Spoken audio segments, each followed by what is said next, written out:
Hello, everyone, and welcome to the next session of CME Palooza Spring. I am Scott Kober, one of the co-producers of CME Palooza, and I would like to welcome you to this lunch session sponsored by Clinical Education Alliance, titled Advancing and Defining the Value of CPD with Data That Are Everything, Everywhere, All at Once. I'm told that that is a current movie reference. If it's not an 80s movie reference, I probably don't get it. But anyway, this session is being moderated by Kevin Obholtz. Kevin Obholtz, I probably pronounced his name wrong. Kevin is the Senior Vice President of Educational Strategy at Clinical Education Alliance. He will introduce himself as well as the rest of the panel here momentarily. So, as with all of our CME Palooza sessions, I want to thank all of our sponsors before we begin. Our gold sponsors, the Academy for Continued Healthcare Education, Clinical Education Alliance, and Med Learning Group. Our silver sponsors, Academic CME, DKB Med, Haymarket Medical Education, and Helio CME, as well as Platform Q Health Education, Red Med Ed, and Talem Health. And finally, our bronze sponsors, Antidote Education Company, Bonum Continuing Education, CMEology, Excalibur Medical Education, Global Education Group, Infograph Ed, Iridium Continuing Education, MedIQ, PriMed, PVI, RMEI Medical Education, Vindigo Medical Education, and Wright Medicine. So there are 3 ways to ask questions during this and all of our CME Palooza sessions. You can use the CME Palooza text line to send in a question to 267-6660-CME, that's 0263. You can tweet your question to us using the CME Palooza hashtag. And what a lot of people are using today, and this is probably the easiest for us because we can show the questions right on the screen. If you are watching this in YouTube, or if you want to watch this in YouTube, you can enter in questions directly within the YouTube chat function. So you can use any of those mechanisms, and we will get to as many questions as we can throughout this session. So as with all of our sessions, we will be incorporating some ARS questions during this presentation via the Creative Educational Concepts Audience Response System. We use Poll Everywhere. So you can either download the Poll Everywhere app and join the presentation entitled CME Palooza 005, or type in the following URL in your web browser. So finally, we have our speaker disclosure. So please note that the opinions, discussions, and or conclusions expressed are those of our panelists and do not represent an endorsement by or position of their employer, its parent company, or their affiliates. So I'm going to turn over to Kevin now to tell me how to pronounce his last name and to introduce our panel. Thank you, Scott, and welcome, everyone. My name is Kevin Obholtz, and I'm a Senior Vice President of Educational Strategy at Clinical Education Alliance, and my role is working with the Hematology Oncology team at Clinical Care Options. So we are very excited for this discussion, and the good news for our industry is that there's no shortage of data. There's no shortage of data from varied sources. But the challenge lies in how you analyze that data, how do you sort it, how do you tell stories and make conclusions and hopefully show some value. So that's really the challenge that we're going to address today. And our agenda is going to be to start out with what's current, what are we doing currently in the industry, and then at the end we'll spend a little bit of time looking to the near future. What is data analysis going to look like in the near future? So with that, I'll allow our great panelists to introduce themselves. And we brought together some really smart people that have interesting things to say that really look at data in different ways. So as we introduce ourselves, please make sure you do that and talk about maybe the lens by which you and your institution looks at data. So I'll start off with Megan. Hi, Megan Becker, and I'm from Gilead Sciences. I started off my career in academics, actually, working for medical schools, doing curriculum development, faculty development, then went into medical devices, and then ran a CME department for a health system. And now I've been at Gilead for the past 6 years. So have a varied background and know and appreciate all these forms of data that we receive. The lens through which I look at data and our team looks at data is, are we really improving patient care with the education that we're supporting? So are we improving HCP knowledge, competence, practice change, behaviors?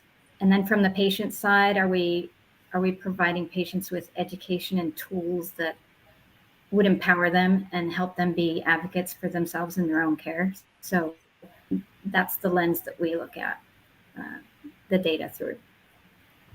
Thank you, Megan. Jim, you're next. Hi, everyone. My name is Jim Morganti. I'm the Associate Director of Qualitative and Survey Research at the American Society of Clinical Oncology. As far as my role, I oversee a variety of methods, focus groups, interviews, surveys, support them across our organization. As far as the lens, it's care delivery, membership, education policy, whether we're looking to increase membership value, specifically tapping intrinsic motivation, the pricing of a model, whatever it happens to be. I will touch on that type of data and try to tell the best data story with it. Thank you, Jim. Stephen. Hi, everybody. I'm Stephen Kipchak, and I lead CME for Cleveland Clinic. And the lens that I look at data is wide-ranging. So my organization has a medical school, is an academic teaching center. We have a global health system. So we're looking at lots of data to help our organization improve and be effective. So lots of safety measures, quality measures, and designing education around those. But then also our curriculum is wide ranging. And so we pay attention to data to help learners and pay attention to what they're learning and what they're applying as well. Thank you, Stephen. Last but not least, my friend and colleague, Sarah. Hi, so I am Sarah Nisley, and I serve over the Outcomes and Clinical Impact Department within CCO, PCE, ProCE.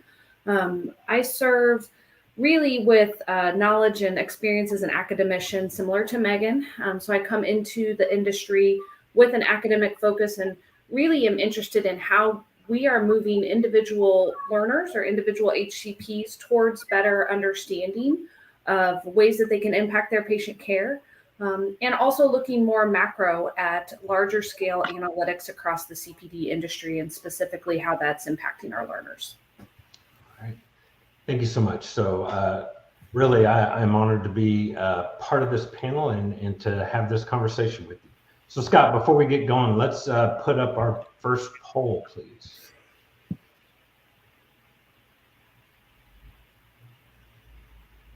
Okay, so in your organization, which of the following best represents the balance of quantitative versus qualitative data that you present to your stakeholders? So is it primarily qualitative, mostly quantitative, balanced? You know, which one is it?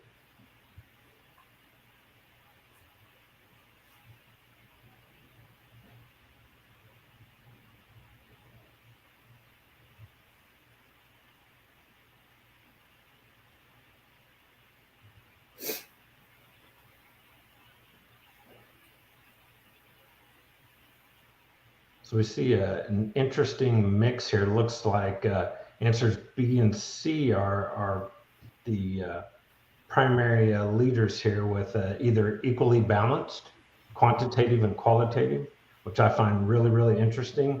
And one maybe that I would have guessed, which is mostly quantitative, some qualitative. So panel, what do you think about these results? Who wants to jump in? Jim, you got to be excited to see that heavy focus. Yeah. So actually earlier today on LinkedIn, that was my post. I was talking about how quantitative and qualitative data are like chocolate and peanut butter. They're great on their own, but they're better together. And so I'm really surprised that so many people are balancing quantitative and qualitative data, especially just where we are as a field. Just thinking about the social and behavioral sciences in general, there tends to be a lack of appreciation for qualitative data. People see it as messy, that insight can't be gained from it. And this is entirely untrue. Qualitative data is great at contextualizing quantitative data telling data stories. And so it's nice to see that so many people are saying that it's equally balanced for their organizations. Yeah, that's awesome. Any other thoughts? So, Scott, can you put up the next poll? So just as a matter of interest, and please join in on the chat for this answer. So what types of qualitative data does your organization report or present to your stakeholders? So where do you get it? Where are they?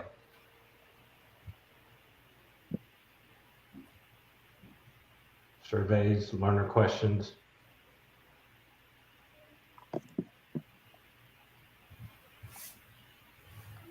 All right. So think about that and feel free to put it into the chat as we continue with our discussion.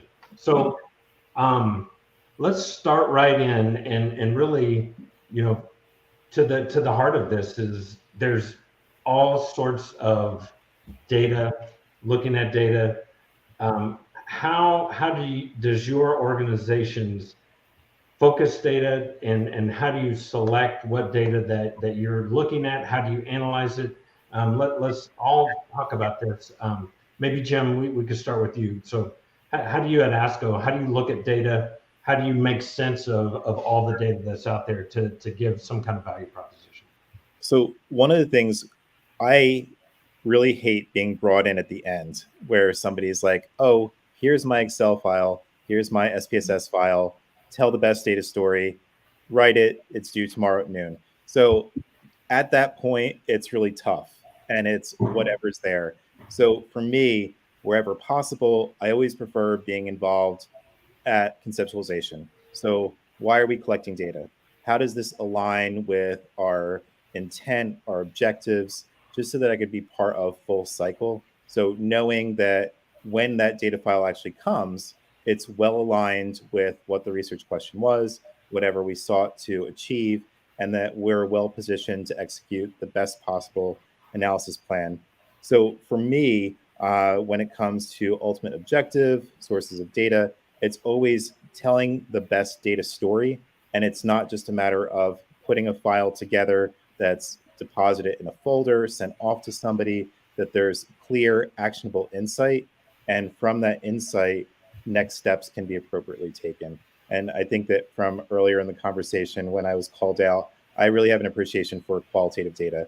And so when it comes to thinking about designs, whether they're focus groups, interviews, I always think about a mixed methods approach where qualitative research can be used prior to or after. So if you're thinking about how you might develop a survey, particular measure, maybe you're initially doing the focus group interviews to get a sense of how insight, perspective shared can inform the development of that measure. Or after you've conducted a survey, if there's interesting subgroups, following up qualitatively to get at those nuances, those unique perspectives. Love that. Stephen, how about you? Yeah.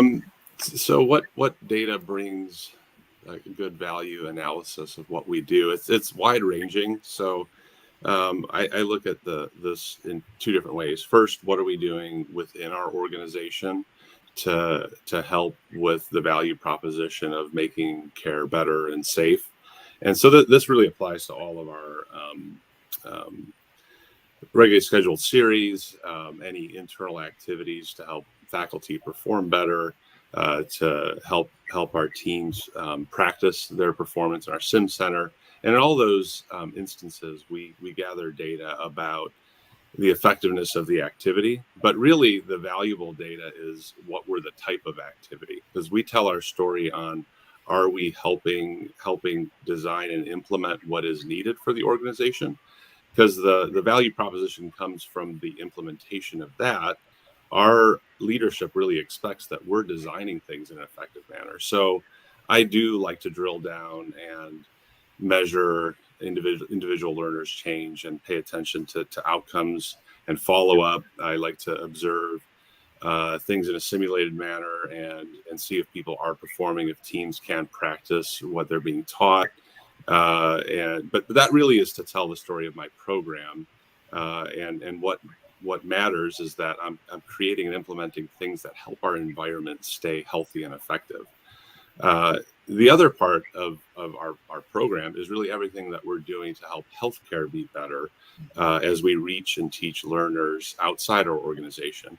And in those instances, the point is well stated. We want to be involved in the beginning of the design and not afterwards, where we can help with the implementation and pay attention to what data elements we're going to gather to assess the effectiveness and to see what kind of learner change is occurring. And the interest that we have as an organization there is to see beyond the individual learner and what's happening at the group level or at the community level. And so because of that, this just whittles down to a few activities a year that we can dedicate the level of time and resources it needs to gather and analyze that type of data. But it's very important, and we really want to see that increase over time. But so that's an overview of the types of data and why they matter to us. And Megan, from a supporter perspective, how do you view data? How do you sort through all the data you get to really help focus for what you need for internal stakeholders? We do get a lot of data, and we actually use most of it. So we rely very heavily on what the providers give us.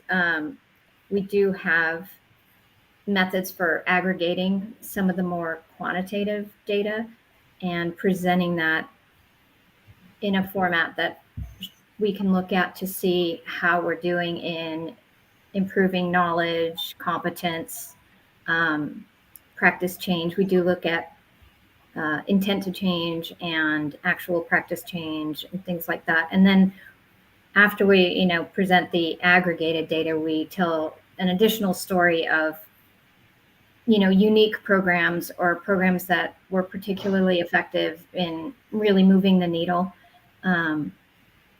We like to add those as well so that they can look at individual programs in addition to the aggregated data. So it's important for us to know that, we're focused on the right things, we're supporting the right programs, and, wherever there's something that's not effective, we can pivot and shift our support to other things that are more effective. Thank you. And Sarah, how would you say that you analyze, look at, gather, organize, tell a story of all the data that you're looking at? Yeah, I think I'm hearing a lot of similar themes, and I think I would summarize it in the way that I really like to use our data is to foster curiosity. I'm really interested in identifying how and why people learn or they behave in a certain way. Are there different activities? So to Stephen's point, are there different activities that are particularly impactful? How can we look at learners at an individual level, but also start to culminate that data in a macro level that we can really identify what serves a particular group of learners or particular learner characteristics can be identified to serve that group and best help move patient care forward. Thank you. All right, there's an interesting question, and Megan, I'm gonna start with you because I'm actually very interested in your response to this. So in looking at the data we have available to us, are there surrogates for learning or behavior change that aren't the normal sort of pre-post measures or other things we really hold to be the holy grail of understanding of learning and behavior change? Are there surrogate data that you look at or recognize as maybe a potential? So, yeah. Well, we do currently use effect size so that we can look at all the pre-post data on an aggregate level. So we do use that method for being able to compare programs and providers on the impact that they're having with their programs. And we usually plot that on, so we'll have effect size by cost per learner, effect size by number of learners. So, sometimes you'll see the effect size for programs that reach, 10,000 people might be, you might expect them to be a little bit lower on impact, and some of the more QI type programs, you would see a higher effect size in competence, or some kind of a confidence measure or changes. You would expect to see that. So we do look at all of that, but we also look at intent to change. I think that's a good surrogate for practice change. And then we really prefer seeing some kind of a follow-up measure of actual practice change, and measuring that, and then using the qualitative data of what were those changes. So we love seeing that kind of data to really get at, did they do what they intended to do? And then if they didn't, I think one of the things that we don't spend enough time on are the barriers. We do collect all of that data. The providers collect all of that data. We don't really track it to see if we're doing anything to minimize those barriers. I think that's something I think we should spend a little more time on, because if we're not changing or affecting the barriers, how much input can we have? Right. Yeah. Stephen, for you, when you think about this, are there surrogate markers for learning or practice change, behavior change that you look at within Cleveland Clinic? Certainly overlap to what Megan was noting. We rely almost universally on commitments to change for every activity. So we're at least gathering data that we can analyze to make conclusions about each one of them individually. But where appropriate, we rely on a simulation design, whether it's an in-person or in a virtual manner, where we can have people practice or navigate a simulated case, where we can understand their decision making and what they're actually implementing. Or if it happens to be something in communications, we actually want to see them practice it, because there is literature that shows if someone can demonstrate it in a simulated environment, they're likely to replicate that in the real environment. So that's a significant focus of our program. And then lately, we are looking at demonstration initiatives. So where we can take, for example, a small group. So we are one big, massive group practice, but a small group that might be in a community setting, in one of our suburban settings, for example, where we can form a team, implement an initiative, and pay attention to actual outcomes through our intervention. Because then we can take those lessons learned and implement them throughout our system, because they may involve some system changes themselves. And then we feel like those are good surrogates to cascade change. So that's certainly getting our attention lately. Jim or Sarah, so we saw in our polling question that several of those listening to this session said that they gather qualitative data on intent to change or commitment to change. We just saw Brian's comment there. So what would you think? So what types of educational design would really fit best to show value of a learner's commitment or intent to change? So I'll hop in here and then I'll turn it over to Jim, because he's definitely an expert at some of these design features. But this is a common question that I think I always struggle with, particularly in the CME space, on how to measure behavior change at a single time point. We know that human behavior shows us that we need to learn information. To Stephen's point, participate with your peers in different simulations, really think through things and digest it before absolute change happens. And we should be grateful that that's the case, that we don't just blindly follow a single time point moving forward. We want our HCPs to think about things critically. We want them to hear or read or think about things with a critical lens. And so I'm really interested in where the CPD that we provide hits that learner in their learning journey, and how it can help, what insights we can maybe glean from where they're at and where they need to go. And then, kind of speaking back to Megan's point, really look at what barriers to change there are and what do we do with that. Where do we send it? Where does it go? And how can we move that needle? Jim, are there specific measurements or specific methods that you would recommend to really look through behavior changes? So one of the things for me with intent to change, I often think about intent to change similar to a New Year's resolution. So in the moment when we capture it with an activity, somebody might share what they intend to do, what they plan to do, just like asking somebody at the beginning of January what their New Year's resolution is. Everybody has great intent, but months from then, half a year in, you don't really know what somebody ultimately did, whether they committed. And with our survey follow-ups, whether they're 3 months, 6 months, 1 year, it's tough to generate high response rates. Just my experience, they tend to be dismal. So one of the things that I like is I like taking an approach for a focus group and specifically doing 3 or 4, 6 to 8 individuals each so that you could potentially get saturation after 3, potentially 4. And with that, really having a conversation about what worked well, what didn't work well, what are the barriers. And one of the things with the focus group, people tend to think focus groups are group interviews, but they're not. It's not that a moderator is asking a question, going around the room, everybody's answering individually. The focus is on groupthink. And those 6 to 8 individuals collectively, what are they sharing? How are they bouncing ideas off of each other? How are they reacting? Are there differences? Are there extensions? And from that, really getting a sense of what was implemented, what kept things from getting implemented, and using that data to potentially guide the development of the next activity. So based on that participation, based on what people are finding after several months, using that qualitative insight to really shape the next potential gap in that treatment area, initiative, whatever it happens to be.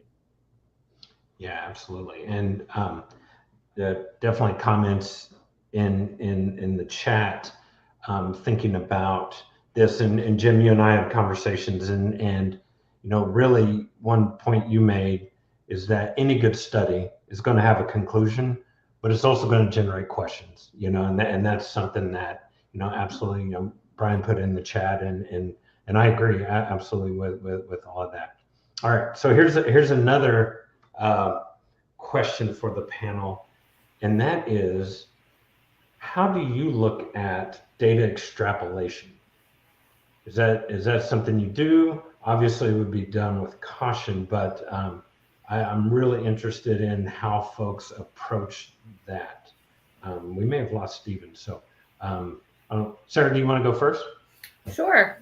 So I think data extrapolation can be really impactful and really meaningful, and importantly, making sure that it's done correctly, it follows the scientific rigor.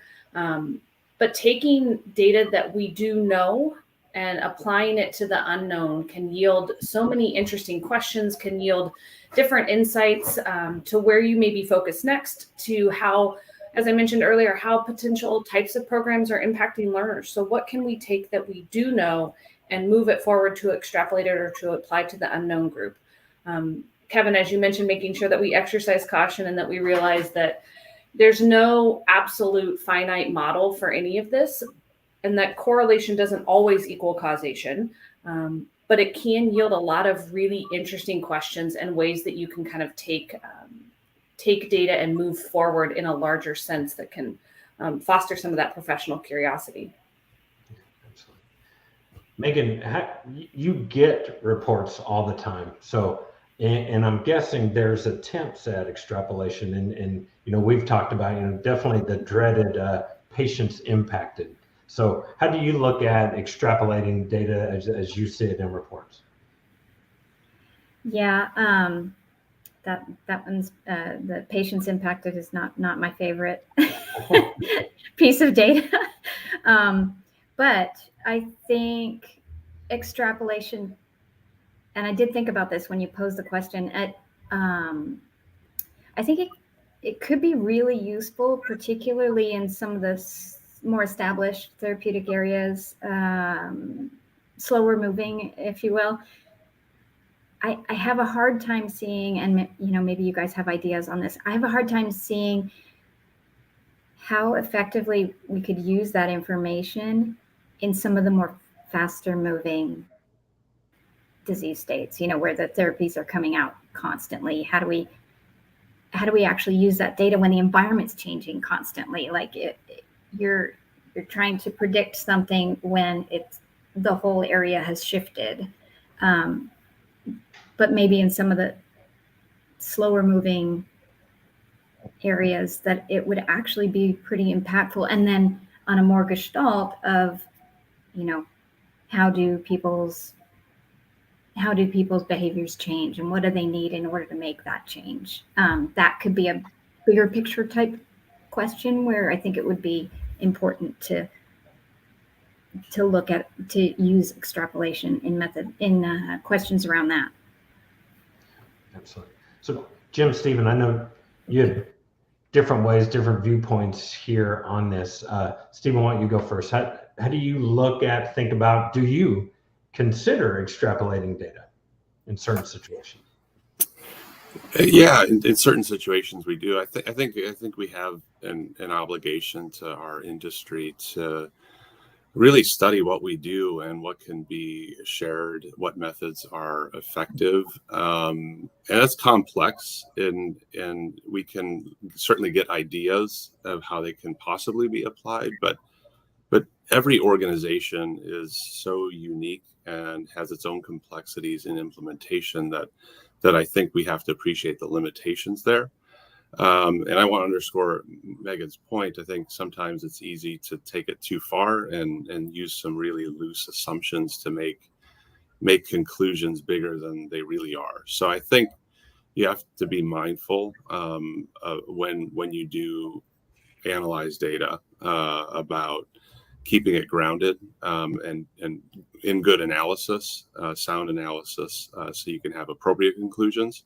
But I think our community then needs to appreciate that it also takes some thoughtfulness in how it's designed and implemented in other settings. And that I'm really referring to some really narrow things we do when we're looking at community health level things or changing the performance of entire departments or sections. But a lot of what we do, we really keep within our organization. We do want to repeat that, and that data stayed internally of, well, if we were effective in making a team perform better, let's replicate that. Let's share those lessons learned, the data gathered around that. But we haven't spent a lot of time analyzing that to make it generalizable outside the walls of our organization. Jim, I'd ask. Oh yeah, go ahead, Megan. Yeah. I'm just curious, Stephen, do you work with your QI department? Closely. We have a great marriage with our both continuous improvement and quality improvement groups, as well as our quantitative health science teams. It's just a matter of how many projects we can do together because of bandwidth issues. Actually, I'm going to transition, and we're going to transition to what is next. And so to get at that, Scott, will you put up our final poll, please?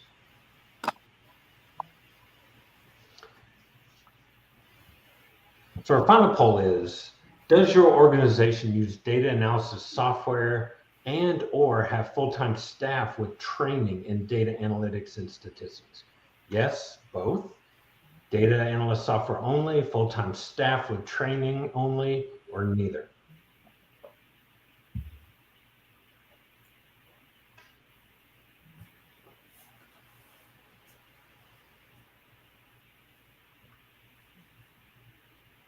So interesting sort of maybe split between both or neither. And I know, Jim, this is something that you and I talked about, and I think, when we look into the future, it's really, it could be tempting to start to think of all the nuanced data and AI and different things. But I think, this is really a core of the next step is really to have a focus on data analysis and have the proper training and equipment within our industry to do that. So what are your thoughts? So this is actually one of the things that makes me most nervous. So when I go to conferences and I interact with colleagues, I present, there's always a person or two that's like, oh, when it comes time to analyze an activity, I open my file drawer, I take out that paper stack of all of those completed post-activity evaluations, intent to change, and I sit down with my TI-32 and I just start calculating things by hand.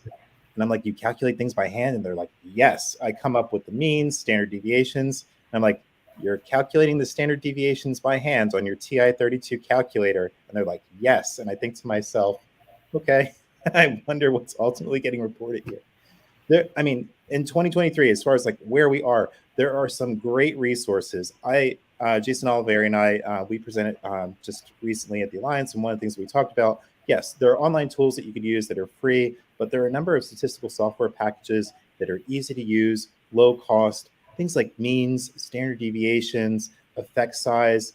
Let the software do it for you. When you let the software do it for you, as long as it's done well, you can have greater confidence, soundness in your reporting, and know that you didn't slip on your TI-32 and enter a 6 as opposed to a 7, or miss one particular form. So for me, one of the platform soapboxes I've been on is that we are moving toward more standardized approaches to data analysis, and that's just simply in the software we use. And it doesn't have to be everybody using SPSS, but something that can help to generate meaningful, useful data. I will say, and not to knock it, but I know people use Microsoft Excel. Excel is a sheet. Yes, it does have some formulas in there, but Excel has limitations. So if your organization is positioned, able to get a survey software, statistical software, it'll just position you to do better reporting and truly impress your commercial supporters with what you're able to share with them. Thank you. Speaking of, Megan, do you see a difference perhaps in some of the reports you get? I mean, is it clear one is done with, really professionally done data analysis that is designed with the proper test and the proper analysis versus another? What are you seeing, and what do you do internally at Gilead to make sense of all the data you have? Yeah, we have, I think the reports we get from providers, from the educational providers, are really very high. I mean, they're really good. I would say probably all of those people that responded to the survey and said, yes, we have both, are probably educational providers. We do not have, I wish we had a full-time person devoted to it. But we do have some things built into the grants portal that actually analyze the data in an aggregate form so that we can report out on it. So we do have some of that built in, but a lot of the data is coming directly from the programs we support. They put it all in there. We analyze it the best we can, but we also rely on your analyses because you do have more resources than we do devoted to the outcomes. So, yeah. Did that answer the question? It did, and I was coming through. I was a little and pleased actually to see the number or the percentage that did have both. And this could be a very select, intelligently gathered group of CME Palooza listeners, but definitely I thought maybe that would be lower, but which is really great. And with the 43%, I'm not surprised at that at all. Stephen, at Cleveland Clinic, do you guys have special software? What do you use there to mine data, to analyze it, to make sense of it? Well, we're blessed with a lot of resources and an entire quantitative health sciences department at our disposal. So from my point of view, from the continuing education providers and the team I have, it's a matter of linking up with the right people and developing the right relationships and managing it, because no one on my team had the expertise to even navigate working with data analysts in that regard. So we've had to get a minimum competency that we could communicate and design and analyze things together with our statisticians that have the right expertise. So for me, it's not an issue of resources, it's an issue of partnering. Right.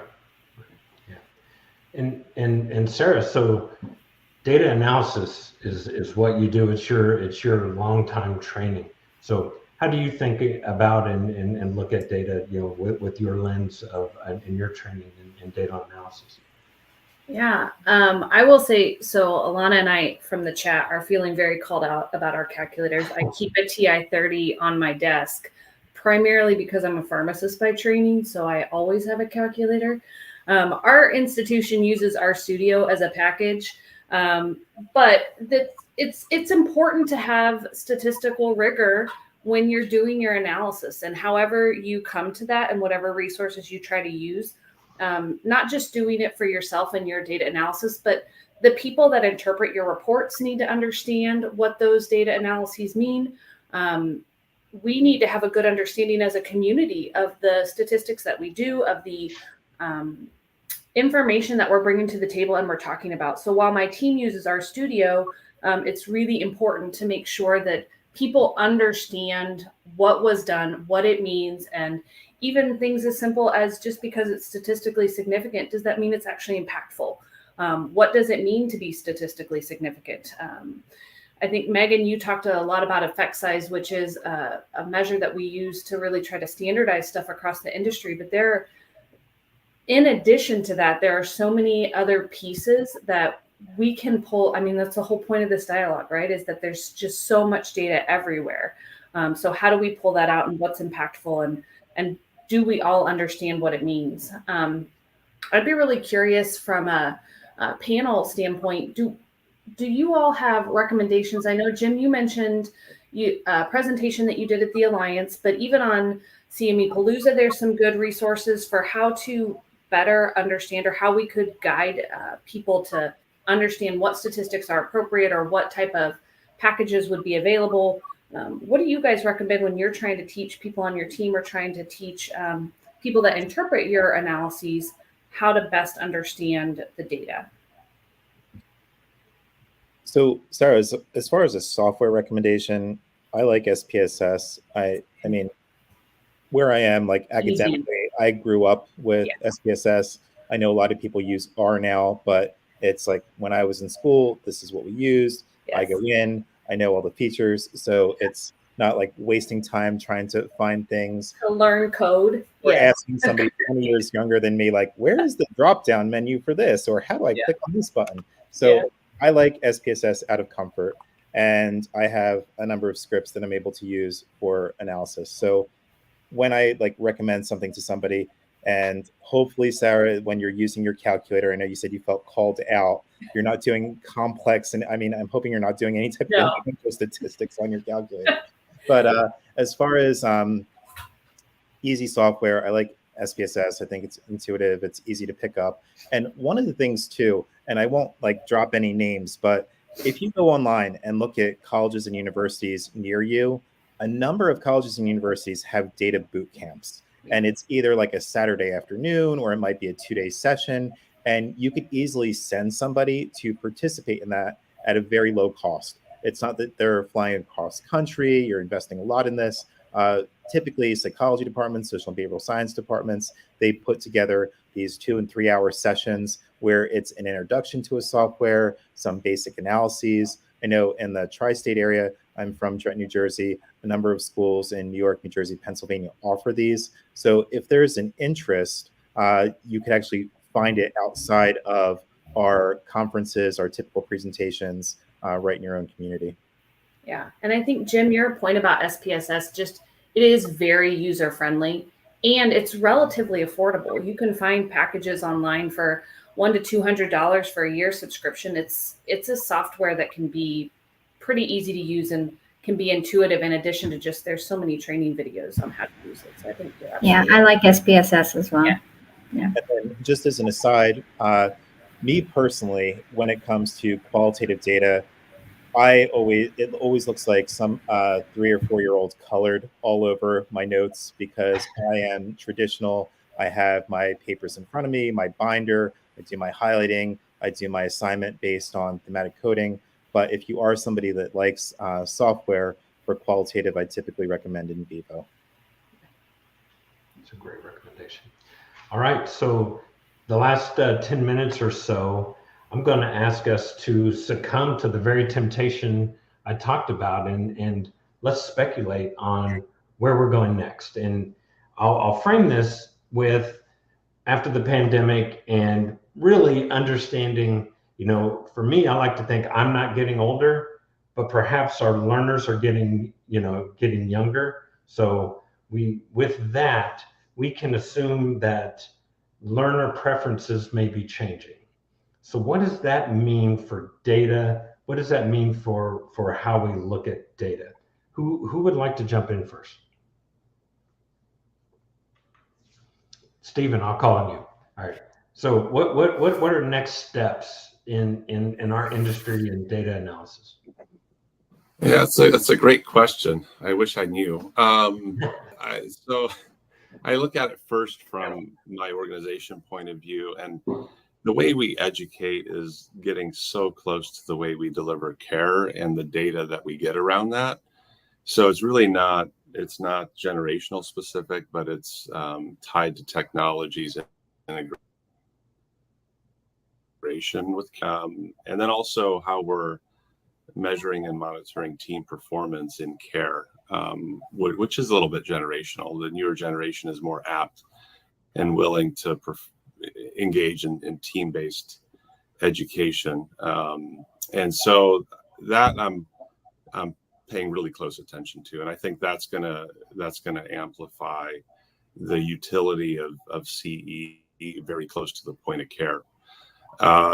Externally, when we're reaching learners and cascading emerging science, new therapies, I'm riding the wave of the shorter the better, leveraging where people are learning in social settings, the better. That's kind of where knowledge is being disseminated, and I'm terrible at that. It is a different generation, and I'm not familiar how that learning occurs. So what data will come from that, I don't know. We're going to have to rethink things, and so I would love to learn from the wisdom of the panelists and participants in that regard. Yes. What are others thinking? So what is next? Jim, how about you?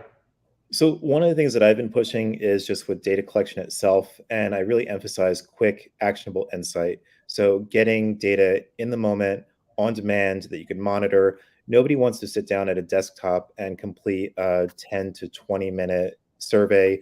We do know that survey data declines as duration increases.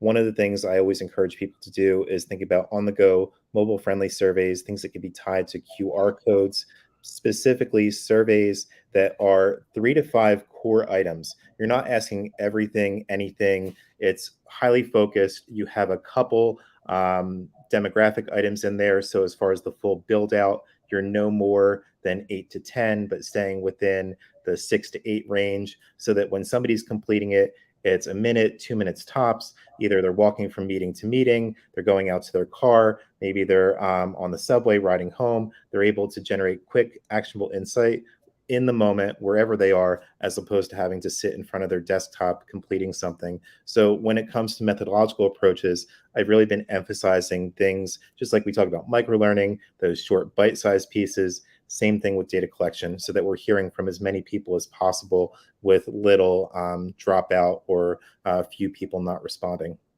And Jim, just really quickly, so in the bite-sized learning, micro-learning, does that change our data analysis? Does it change the data we're getting back? How do we take that? Now, it almost gets into maybe the extrapolation discussion we had. So how do we take that and make impactful value statements about learning or behavior change from bite-sized interactions? So the one thing I will say is the conversation I always have is being mindful of alignment between duration and assessment. So if you have a 15-minute activity, credit it for a quarter, it's not that in that 15 minutes, you're then asking 15 to 20 assessment items to get a content knowledge, expertise, understanding, transfer. It's aligned with what was presented. So maybe in that 15 minutes, there's 1 or 2 reasonable questions that can be asked. Those are the questions that come through in the assessment. So I always emphasize alignment between content duration and what's ultimately collected. I agree with Jim. I think your educational design is going to be pretty focused in those micro learning episodes, and so your evaluations should be similarly focused and short. And I think you can still get a lot of valuable information. I think where we're still struggling is with some of the social media platforms being used for education, and how do we get valuable data out of that. Our team doesn't find engagements to be particularly useful information. I'd love to see that evolve and be able to capture better data out of some of the, because they are being used. So there's clearly people going there for education, but how do we measure whether or not that education is actually landing? It is a really important question. So, sir, what do you think about that? Looking at social media engagements and learning and data. Yeah, I think this gets back to the continuous question of how are we measuring behavioral changes, and what metrics are we using, and how do we trust those metrics? And it's just this kind of ongoing cycle. The social media piece, I think there's so much consumption of social media, and then it gets into an entire code of ethics and making sure that what's out there is factually accurate, is appropriate, but also recognizing that's where your millennials are, that's where your Gen Z learners are, your Generation Alpha that's coming next. These are people that are out in the workspace all the time and constantly on their phones. They just are used to that. So how do you get them where they need to be and get accurate, timely data in front of them and measure that is all just unknown. And we have the opportunity to set that stage. We have the opportunity to either use some prediction modeling to look at pieces of data captured in real time, to get questions answered, to get engagements in those microseconds, to really leverage where we can meet these particular learners, knowing that they're going to be the future of HCPs.